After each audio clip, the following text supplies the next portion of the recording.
জিলা আমাৰ এক নতুন আজি এটা বিষয়ৰ সন্মুখীন হ'বলৈ গৈ আছে। আমাৰ সোণখাই চাহ বাগিচাত এটি যক্ষ্মা ৰোগ নিৰ্ধাৰণ কৰিবৰ কাৰণে এটা কেন্দ্ৰ আজি আমি এই বাগিচা চিকিৎসালয়ত উদ্বোধন কৰিব বিচাৰিছোঁ। আমি সৰ্বপ্ৰথমে আমাৰ বাগিচা কৰ্তৃপক্ষ আৰু চিকিৎসালয় চিকিৎসা বিষয়াৰ কৰ্তৃপক্ষ অন্যান্য সকলোকে ধন্যবাদ জনাইছোঁ। আমাৰ স্বাস্থ্য বিভাগৰ চৰাইদেউ জিলাৰ তৰফৰ পৰা তেওঁলোকে এনেধৰণৰ পদক্ষেপ গ্ৰহণ কৰিছে।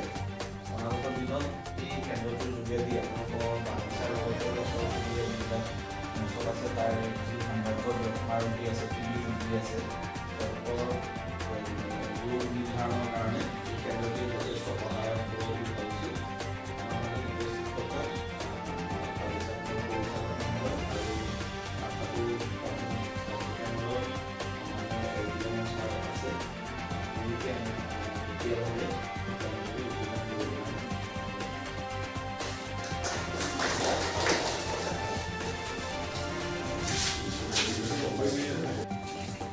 Thank you, sir, from all someone is सबको बहुत धन्यवाद।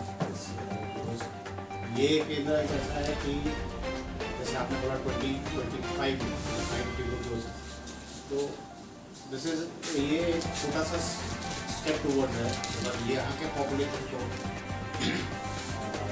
अर्ली ट्यूबरकुलोसिस डिटेक्ट करने के लिए एक फैसिलिटी को यहाँ मिल जाता है, क्योंकि इसी के लिए बहुत दूर हम लोग को ट्रैवल करना पड़ा यहाँ का पॉपुलेशन को। तो इसके लिए मैं